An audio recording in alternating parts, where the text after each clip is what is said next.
Hello friends, welcome to my channel. आज हम पढ़ेंगे working of a 4 stroke diesel engine.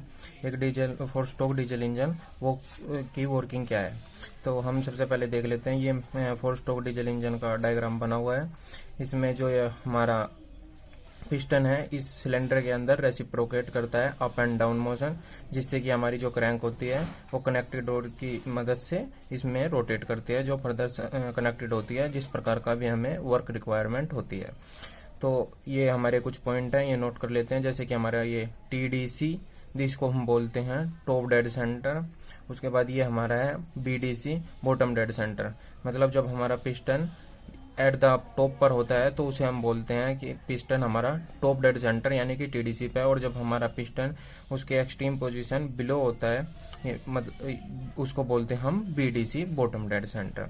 और हम इसे 4 स्ट्रोक इंजन इसलिए बोलते हैं क्योंकि हमारा जो एक थर्मोडायनेमिक साइकिल होता है इस इंजन का वो 4 स्ट्रोक में कंप्लीट होता है। और आइए डिस्कस कर लेते हैं कि वे 4 स्ट्रोक कौन कौन से होते हैं। सबसे पहले हम उनका एक ओवरव्यू ले लेते हैं कि वे 4 स्ट्रोक होते कौन कौन से हैं। ये देखिए मैंने यहाँ पे लिखे हुए हैं कि वे 4 स्ट्रोक कौन कौन से होते हैं। तो हमारा नंबर फर्स्ट पोजीशन पे है हमारा सक्शन स्ट्रोक, सेकंड पोजीशन पे हमारा कंप्रेशन स्ट्रोक, थर्ड पोजीशन पे पावर और एक्सपेंशन स्ट्रोक, फोर्थ पोजीशन पे हमारा एग्जॉस्ट स्ट्रोक। तो फ्रेंड्स, जो हमारा ये 4 स्ट्रोक डीजल इंजन होता है ये लगभग हमारे 4 स्ट्रोक पेट्रोल इंजन के सेम ही होता है। बस इसमें जो मेन डिफरेंस होता है, एक फर्स्ट डिफरेंस तो ये होता है कि हमारा यहाँ जो पेट्रोल इंजन में यहाँ पर स्पार्क प्लग लगा हुआ था, लेकिन हमारे जो डीजल इंजन में फ्यूल इंजेक्टर लगा होता है। और हमारा सेकंड जो मेन डिफरेंस होता है वो होता है कि जो हमारा जो इनलेट मटेरियल होता है जो कंबशन के लिए आता है हमारे पेट्रोल इंजन में, तो ये एयर प्लस फ्यूल का मिक्सचर आता है जो हमारे कार्बोरेटर के द्वारा तैयार किया जाता है।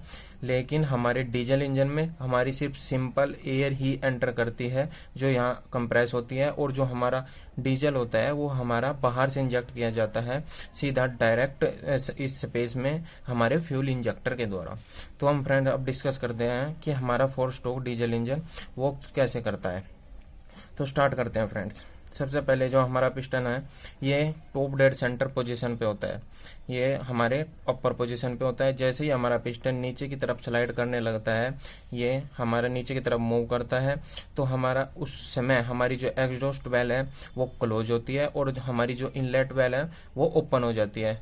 और फ्रेंड्स एक बात बताऊं, जो हमारी एग्जॉस्ट वेल और इनलेट वेल ये हमारे कैम मैकेनिज्म के द्वारा चलाई जाती है। मतलब ये टाइमली सेट होती है जो हमारे कैम मैकेनिज्म के द्वारा टाइम के अनुसार ओपन एंड क्लोज होती रहती है। तो फर्स्ट जब हमारा पिस्टन नीचे की तरफ मूव कर रहा होता है तो हमारी एग्जॉस्ट वेल क्लोज होती है और हमारी इनलेट वेल ओपन हो जाती है।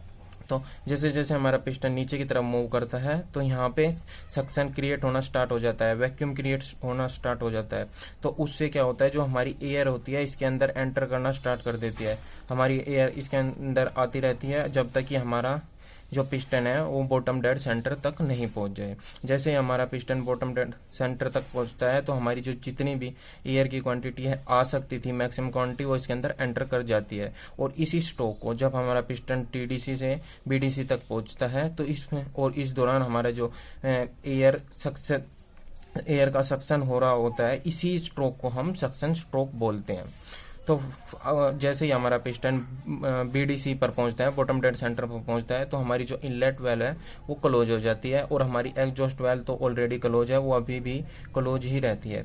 तो जैसे ही हमारा पिस्टन दोबारा ऊपर की तरफ स्लाइड करना स्टार्ट करता है तो हमारी जो यहाँ पर एयर होती है वो कंप्रेस होनी स्टार्ट हो जाती है और हमारा पिस्टन ऊपर की तरफ मूव करता जाता है, हमारी एयर कंप्रेस होनी स्टार्ट हो जाती है। तो इससे हमारा एयर का जो प्रेशर और टेम्परेचर इंक्रीज होना स्टार्ट हो जाता है। तो इस स्ट्रोक को बोलते हैं जैसे हम कंप्रेशन स्ट्रोक, क्योंकि जब हमारी दोनों वेल्व क्लोज हैं और हमारा पिस्टन ऊपर की तरफ मूव कर रहा है तो इससे क्या स्पेस हमारा डिक्रीज होता जा रहा है, तो हमारी एयर कंप्रेस हो रही है, तो हम इस स्ट्रोक को बोलते हैं कंप्रेशन स्ट्रोक। तो जैसे ही हमारा पिस्टन टॉप डेड सेंटर पर पहुंचता है तो हमारे फ्यूल इंजेक्टर के द्वारा यहाँ से एक हाई प्रेशर में फ्यूल हमारे जो इस वैकेंट स्पेस में जो हमारी हाई कंप्रेस एयर है उसमें डीजल के ड्रॉपलेट और मतलब हाई प्रेशर में डीजल इंजेक्ट किया जाता है हमारे फ्यूल इंजेक्टर के द्वारा। जिससे क्या होता है कि हमारा जो फ्यूल है एक हाई प्रेशर के द्वारा इंजेक्ट होने से हमारे जो अंदर एयर होते हैं उसके साथ कंबाइन करके यहाँ पर इग्निशन स्टार्ट हो जाता है। वैसे तो फ्रेंड्स हम थ्योरेटिकली देखते हैं कि जब हमारा पिस्टन टॉप डेड सेंटर पे होता है तो हमारा फ्यूल इंजेक्ट करना स्टार्ट कर देता है, लेकिन एक्चुअली अगर हम रियलिटी में देखें तो होता क्या है कि उस दौरान जब हमारा पिस्टन थोड़ा सा नीचे की तरफ होता है टॉप डेड सेंटर से, तो हमारा फ्यूल इंजेक्ट करना स्टार्ट कर देता है और जिससे कि हमारी प्रॉपर इग्निशन हो सके।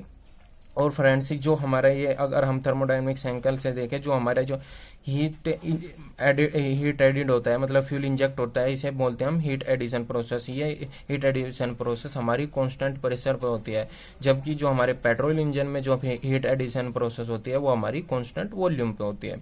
तो जैसे फ्रेंड्स हमारा यहाँ हीट एडिशन होता है, फ्यूल इंजेक्ट होता है, तो उसकी वजह से क्या होता है कि हीट हमारी जो एयर प्लस फ्यूल का मिक्सचर से क्या होता है कि बहुत ज़्यादा प्रेशर और टेम्परेचर इंक्रीज होना स्टार्ट कर देता है, उससे जो कि हमारे पिस्टन को नीचे की तरफ मूव करने के लिए फोर्स करता है with a very high force. तो जैसे ही हमारा पिस्टन टॉप डेड सेंटर से नीचे की तरफ बॉटम डेड सेंटर की तरफ चलता है with a very high force, तो हम उस स्ट्रोक को बोलते हैं पावर और एक्सपेंशन स्ट्रोक। और फ्रेंड्स यही हमारा वो स्ट्रोक होता है जिससे हमें इंजन से आउटपुट मिलती है। बाकी के हमें तीन सक्शन, कंप्रेशन और एग्जॉस्ट स्ट्रोक में हमें इनपुट प्रोवाइड करानी पड़ती है, लेकिन जो हमारा जो आउटपुट होता है इंजन से वो हमें इसी स्ट्रोक से मिलता है, पावर और एक्सपेंशन स्ट्रोक से।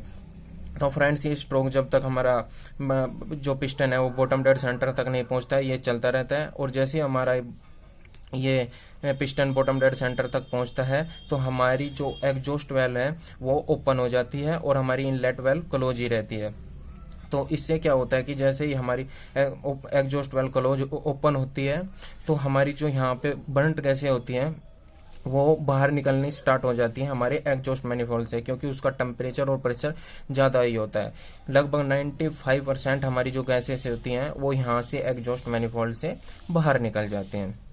तो उसके बाद क्या होता है फ्रेंड्स, हमारा लास्ट स्ट्रोक स्टार्ट होता है जिसे हम बोलते हैं एग्जॉस्ट स्ट्रोक, कि अब हमारा पिस्टन ऊपर की तरफ दोबारा मूव करना स्लाइड कर देता है, जिससे क्या होता है कि हमारी जो गैसेस होती हैं वो पुश करने लग जाते हैं, पिस्टन उन्हें पुश करने लग जाता है बाहर की तरफ और वो एग्जॉस्ट मैनिफोल्ड से बाहर निकल जाती है और हमारा पिस्टन टॉप डेड सेंटर तक पहुंच जाता है। तो फ्रेंड्स हमारे इस तरह चारों स्ट्रोक कंप्लीट हो जाते हैं और हमारी एक थर्मोडायनेमिक साइकिल कंप्लीट हो जाती है। उसके बाद फिर से हमारा जो साइकिल है रिपीट होने लगता है। लेकिन फ्रेंड्स इसमें एक पॉइंट नोट करने की बात है कि जब हमारा जो नेक्स्ट स्ट्रोक स्टार्ट होता है, जैसे ही हमारी ये एग्जॉस्ट वेल क्लोज हो जाती है और हमारी इनलेट वेल ओपन होती है और हमारा पिस्टन नीचे की तरफ मूव करना स्टार्ट करता है, लेकिन हमारा जो यहाँ से इनलेट मैनिफोल्ड से एयर एंटर नहीं कर रही होती। इसका मेन रीजन ये होता है कि जो हमारी एग्जॉस्ट गैसेस होती हैं